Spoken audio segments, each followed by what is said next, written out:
Hi, ഞങ്ങൾ red lady പപ്പായ ഒന്ന് 3 എണ്ണം ഉണ്ട് ഇങ്ങനെ പറിക്കാൻ നിൽക്കുന്നുണ്ട്. അത് പറിച്ചാട്ടെ. 3 എണ്ണം ഇതിൽ നിർത്തിയാന്ന് വെച്ചാൽ ഒന്നൊക്കെ പക്ഷികൾ തിന്നും, അത് പോട്ടെ നിൽക്കാം. കർമ്മൂസൻ്റെ തല പൊട്ടിപ്പോ ഒന്ന് ഇതാട്ടാ.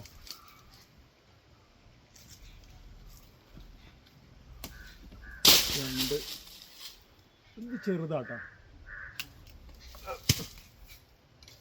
3 പപ്പായ അങ്ങനെ പറ്റും. ഒക്കെ ഒരു 2 കിലോനൊക്കെ ഉള്ള സാധനമാണ്. ഇതിനകത്ത് വിൽപ്പനയൊന്നുമില്ല, അത് കഴിക്കലാണ്. സാധാരണക്കാരൻ്റെ ആപ്പിൾ എന്നൊക്കെ പറയാം, എനിക്ക് പിന്നെയുള്ള പറയാം. 3 എണ്ണമാണ്. ഇത് റെഡ് ലേഡിയാണ്. രണ്ടാമത്തെ പ്രാവശ്യം ഇതിന് വിളവെടുക്കുന്നത്. ഇത് വെയിലില്ലാത്തതിനോണ്ട് ഇതിനെ കായ്ച്ചിട്ടുണ്ട്. ഇപ്പോൾ വെയിൽ കിട്ടിയപ്പോഴാണ് ഇവിടെ കായ തുടങ്ങി. എൻ്റെ പോസ്റ്റ് കണ്ട് ഇഷ്ടപ്പെട്ടാൽ ലൈക്ക് ചെയ്യുക, ഷെയർ ചെയ്യുക, കമൻറ്റ് ചെയ്യുക.